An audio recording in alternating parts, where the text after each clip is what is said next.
Hi there guys, I'm Nikhil from Grady Tech, and in this video I'll be unboxing and doing a hands-on review of the Infinix Note 7. So guys, here's the box. Now this phone is the latest phone from Infinix in the Note lineup, and this is going to be priced under 15,000 rupees. I'll let you know more about the pricing and color variants in the description below. So first let's have a physical overview of the box. So this is the overall packaging. It looks pretty similar to the previous Infinix phones. On the front, we have a preview of how the phone looks on the front with that punch hole design, and it boasts about some of the highlights like its 48 megapixel quad camera, Helio G70 processor with 4GB of RAM and 64GB of storage. This phone also has DTS support for better audio enhancement, just like previous Infinix phones. Now on the left side and on the right side, it has the branding Note 7, and on the back side, we have some of the highlighting features.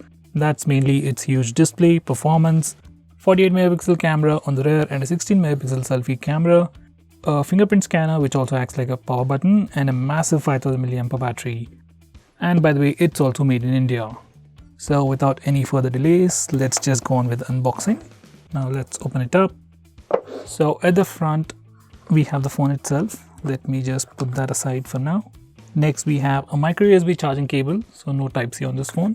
Next, we have an 18 watts power adapter. Following that is a SIM card ejector. We also have some documentation and an interesting soft silicone pouch with a big circle at the center. So there we go. So guys, these are all the contents of the box. Let me just put everything aside and come back to the phone. So we have a sticker on the front with the same highlighting features. Let me just remove that. On the back, it also got this another sticker with IMEI numbers. So guys, this is how the phone looks on the back, and this is how the phone looks on the front. It's got a huge display, and the back panel definitely looks much different with this circular camera module. Now let's have a physical overview. On the back, this phone has a 3D curved fiberglass with a pretty cool pattern underneath, and at the center we got the quad camera module in a circular module along with a quad LED flash, which is like an Infinix thing. Following that is Infinix branding. It says Infinix Note, designed by Infinix AI quad camera 48M. On the front, you get a massive display with that punch hole design protected by a 2.5D curved glass. Above the display, it has got the earpiece, and below the display, it's completely plain, and the chin is kinda small considering the price. Now for the sides, on the right side, it has the power and volume buttons. Buttons are made of plastic, they have a clicky feel to them. I wish they were slightly more elevated. And here's the power button, and it also acts like a fingerprint scanner. Considering other phones, this power button or the fingerprint scanner is also slightly smaller. Anyway, it's also pretty clickable. On the left side, it has just the SIM card tray housing 2 nano SIM slots along with a dedicated SD card slot. At the top, it is completely plain. And finally, at the bottom, it has the audio jack followed by the primary microphone, micro USB charging port, and the speaker grill. Now this phone has a thickness of 8.75 mm and weighs 204 grams. Initial impressions, phone feels slightly thick, and as for the weight, it definitely has a bit of weight to it, but so far it doesn't feel all that heavy. Now let's try out the case that we got inside the box. So this is how the phone looks with the case on. By the way, the back panel of this phone is super reflective. It is also slippery, so using this case can give you some extra grip and prevent smudges. As far as the protection goes, it has a slightly raised lip for the camera module on the back and a slightly raised lip on the front, so it can give you some bare minimum protection, but that's all, not a lot of drop protection. So for basic usage, this case is definitely pretty good enough, but get a better one as soon as possible. Now these are the complete specifications of this phone. On the rear, this phone has a quad camera setup with a 48 megapixel primary camera with f1.79 aperture, along with a 2 megapixel camera for taking portrait shots, a 2 megapixel camera for taking macro shots, and a super low light video camera. For selfies, it has a 16 megapixel camera inside that punch hole design.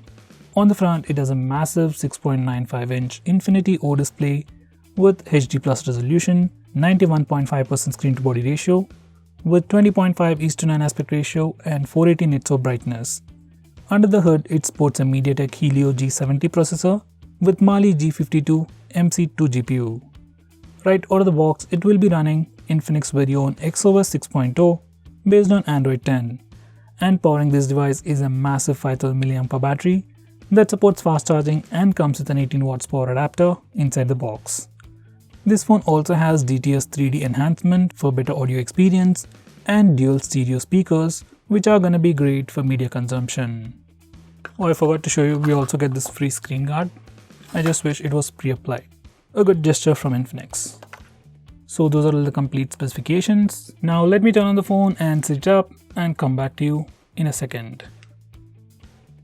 So guys, this is how the phone looks once we turn it on and set it up. This is our default home screen. This is a default launcher as well.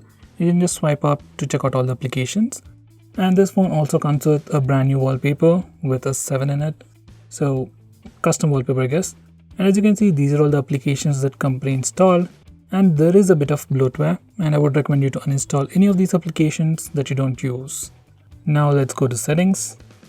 So out of that 64 GB of storage, we have about 53.4 GB of space for our user apps and user data. And out of that 4 GB of RAM, we have about 1.5 GB of RAM free right out of the box. It usually fluctuates from 1.5 or 2. Let's go to About page. So this phone is running XOS version 6.1 called Dolphin, and right out of the box it is based on Android 10 and has the August security patch, which is pretty good. Now let's check out the camera interface. So this is the camera interface for the rear camera, and over here we have a toggle to switch between the primary camera and the macro lens. This phone doesn't have a wide angle camera, so you just have primary camera and macro lens, that's all. And macro lens can be used to take pictures in a very close-up range. Besides that, this phone also has a 48 megapixel primary camera, but by default it only takes pictures in 12 megapixel resolution because of pixel binning. If you want to take a 48 megapixel picture, you need to enable this 48MP mode from here, and then you'll be able to take that 48 megapixel picture. On the left side we have the video recording mode, and we can only record video at a maximum of 1080p resolution. There's no 4K on this phone. Next, we also have something called anti-video on, which is supposed to further stabilize the footage. I'll show you the sample footage later. Next we have short video, which is like regular video recording but with a smaller video duration. Next we have slow motion video recording. On the right side we have the beauty mode with a lot more cool options. First of all, you can change the amount of beautify feature you want.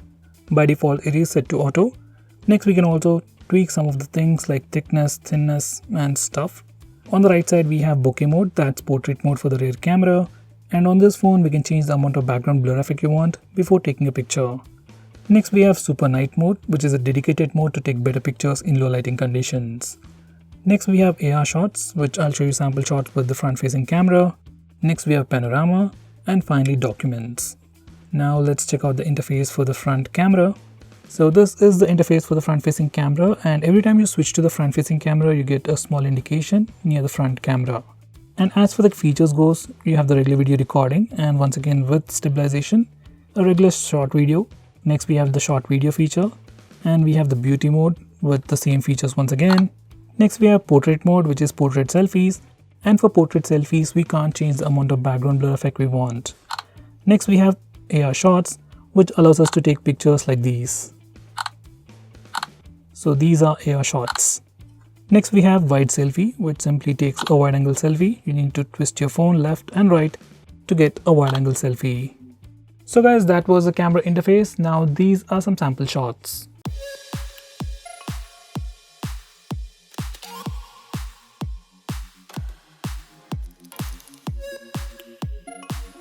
Now let's test the speaker loudness.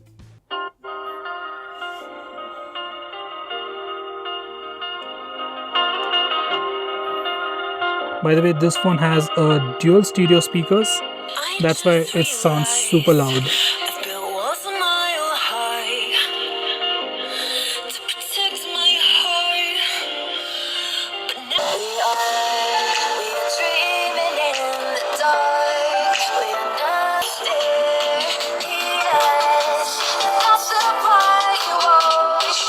So guys, that was the speaker loudness, and honestly this phone definitely has one of the best speakers or the loudest speakers in this price segment, thanks to their dual stereo speakers and DTS enhancement.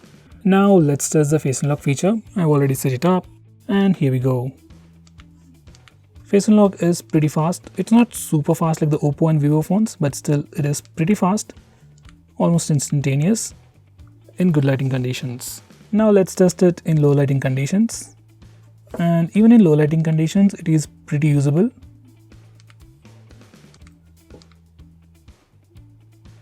Now let's test it in complete darkness. And it works pretty well even in complete darkness. So it's definitely usable. Now let's test the fingerprint scanner. This phone uses a power button as the fingerprint scanner, and I've already set it up. And here we go. You just need to touch it to unlock. Once again, it is pretty fast.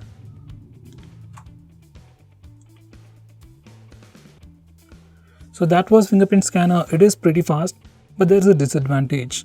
Every time you touch the fingerprint scanner with the wrong fingerprint, it gives out a haptic feedback saying that the fingerprint is wrong. I've accidentally touched the fingerprint scanner many times, so it's definitely annoying. So to fix that, we need to go to settings, then select security, and then select fingerprint scanner, and make sure you select unlock screen off and select the second option. Now once you do that, fingerprint scanner doesn't work if you just touch it. You need to press it. So here's a fingerprint scanner, I'm just touching it, it's not unlocked, but when I press it, it unlocks. And when the display is on, you can touch it once again to unlock.